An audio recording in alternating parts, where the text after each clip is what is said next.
আমাদের গ্রামের শুটিং এর কাজের জন্য আমরা মূলত গিয়েছিলাম একজন হাজী সাহেবের পুকুর পাড়ে, কারণ সেখানে সে অনেকগুলো জমি চাষ করছে, সেই জমির একটি সিন নেওয়ার জন্য। কিন্তু হঠাৎই ঘটতে লাগে একটি দুর্ঘটনা। আপনারা দেখতে পাচ্ছেন যে ড্রোনটি নামানো হচ্ছে, ইতিমধ্যে হঠাৎ করে চলে আসে একজন কৃষক। সেও দেখতে পায়নি যে তার সামনে একটি ড্রোন ছিল, তার কিছুই করার ছিল না। তাই আমরা বাধ্যতামূলকভাবে আবার ড্রোনটিকে উপরে উঠিয়ে ফেলি, যাতে করে ড্রোনের জন্য কোনো ক্ষয়ক্ষতি না হয়। আলহামদুলিল্লাহ আমরা সফলভাবে ড্রোনটিকে সেভ করতে পারছি, কারণ ড্রোনটির দাম ছিল অনেক টাকা, প্রায় 4 লক্ষ থেকে 4.5 লক্ষ টাকার মতো দাম ছিল ড্রোনটির। এবং পরবর্তীতে আমাদের শুটিং কাজ সম্পূর্ণভাবে সফল হয়। আপনারা দোয়া করবেন যাতে করে আমাদের গ্রামের শুটটি ভালো হয়। এবার ফাইনালি ড্রোনটাকে সেভ করার পরে শায়রি আপা সে নিজেই ড্রোনটিকে হাতে নিছে এবং ড্রোনটিকে ভালো করে দেখলো যে ড্রোনটি ঠিক আছে কিনা, এবং সে শুটিং এর জন্য প্রস্তুত হচ্ছে। এবং আপনারা দেখতে পাচ্ছেন যে সে আসলে কিন্তু ড্রোনটা হাতে নিয়ে দাঁড়ায় আছে, ড্রোনটিকে ছাড়া হবে, তারপরে আপা শুটিং এর জন্য ব্যস্ত হয়ে যাবে। আপনারা অবশ্যই কিন্তু আমাদের এই ভিডিওটি দেখবেন। আমাদের গ্রামের অনেক সারা চিত্র এখানে তুলে ধরা হয়েছে, আপনাদের খুব ভালো লাগবে। এবার ফাইনালি ড্রোনটাকে ছাড়া হলো পুকুরের উপরে শুট নেওয়ার জন্য। আলহামদুলিল্লাহ এবার আসি আমরা আমাদের গ্রামের বিশাল এক পুকুরে, কারণ আমাদের গ্রামের শুটিং চলতেছে। সেই পুকুরের এখানে আমরা ড্রোন দিয়ে একটি শট নিব, মাছ ধরার শট। কিন্তু দেখেন, আপনারা দেখতে পাচ্ছেন যে ড্রোনটি অনেক উপরে উঠে গেছে, ড্রোনটিকে কন্ট্রোল করা যাচ্ছে না। অনেক কষ্টের পরে আমরা ড্রোনটিকে কন্ট্রোল করতে পারতেছি। এবং আমাদের চারপাশে দেখতে পাচ্ছেন অনেক বাচ্চারা জগে গেছে, কারণ বাচ্চারা যদি ক্যামেরা দেখে তাহলে দূর দূরান্ত থেকে সবাই ছুটে আসে এবং তারা ভিড় জমায় শুটিং দেখার জন্য। আমাদের কিছুই করার ছিল না, আমরা মনে করেন যে পরিস্থিতির শিকার। আমরা মাছ মারার শুট নিতেছিলাম, হঠাৎ করে ঘটলো এক অদ্ভুত ঘটনা।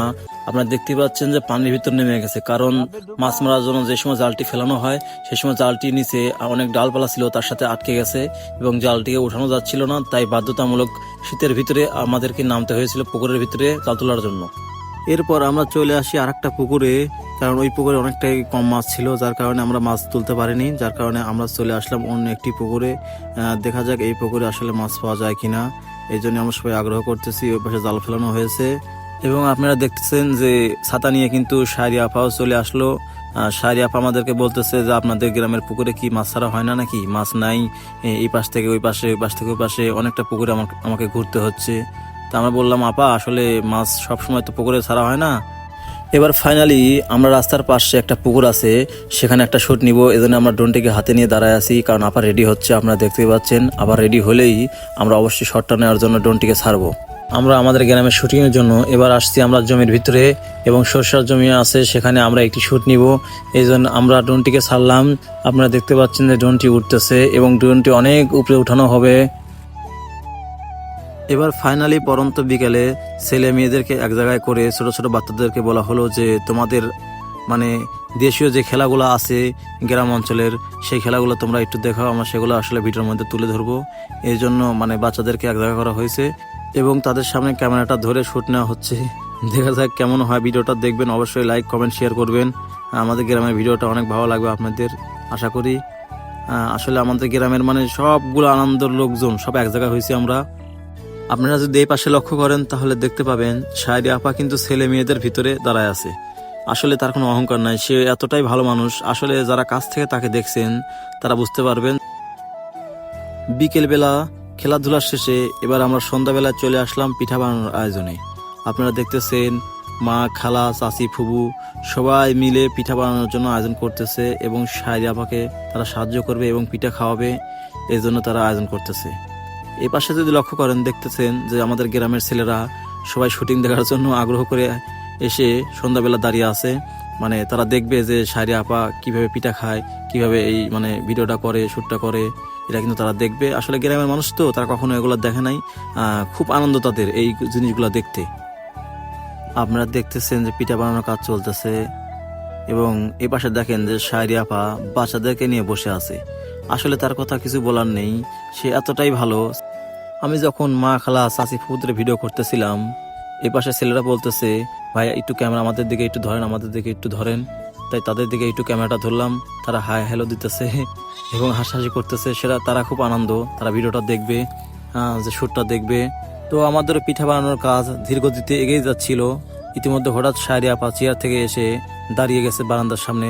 সে দেখতেছে আসলে পিঠা বানানোর কাজ কতটুকু অগ্রসর হয়েছে বা কতটুকু কিভাবে কি করা হচ্ছে, সে কিন্তু নিজ চোখে সে দেখতেছে। আপনারা দেখতেছেন, আপনারাও দেখতে থাকুন যে আমাদের গ্রামের পিঠা বানানোর আয়োজনটা কেমন। অবশ্যই কিন্তু আপনারা প্যানোরা ডকুমেন্টারি এই চ্যানেলে এই ভিডিওটি পাবেন এবং আমাদের এই গ্রামের এই ভিডিওটি আপনারা দেখবেন, আপনাদের খুব ভালো লাগবে আশা করি। আমাদের গ্রামের ছেলেরা এবং জ্বালিয়ে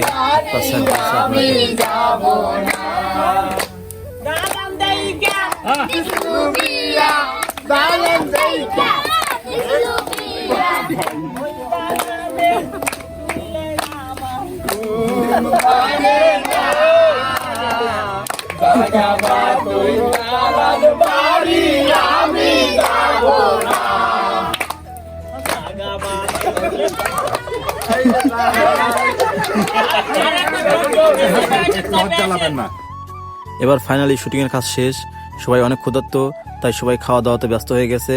আমরাও মেহমানদারি করাতে ব্যস্ত। আবার অনেক ক্ষুধার্ত ছিল, যার কারণে আমরা বারবার আপাদেরকে বলতেছিলাম আপা চলেন আগে খেয়ে নেন, আপা খেয়ে নেন, কিন্তু আপা বলতেছে না, শুটিং এর কাজ শেষ না করে আমরা কখনোই খাবো না, কাজ শেষ করে আমরা খাবো। তাই রাত 12টার দিকে শুটিং এর কাজ শেষ, সবাই মিলে খাওয়া দাওয়া করতেছে।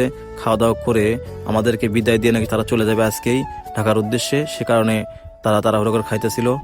এবং আপনারা দেখতেছেন যে এই পাশে যারা বসে আছে সবাই কিন্তু টিম মেম্বার, আপনারা দেখতে থাকুন। এবং যারা নতুন আমার চ্যানেলে এখনো সাবস্ক্রাইব করেন নাই তারা অবশ্যই সাবস্ক্রাইব করবেন। এরকম আরো নতুন নতুন ভিডিও আমি আপনাদেরকে উপহার দেওয়ার চেষ্টা করব। এবং এই পুরো ভিডিওটি দেখতে অবশ্যই প্যানোরা ডকুমেন্টারি চ্যানেলে চোখ রাখুন। ধন্যবাদ, সকলে ভালো থাকবেন।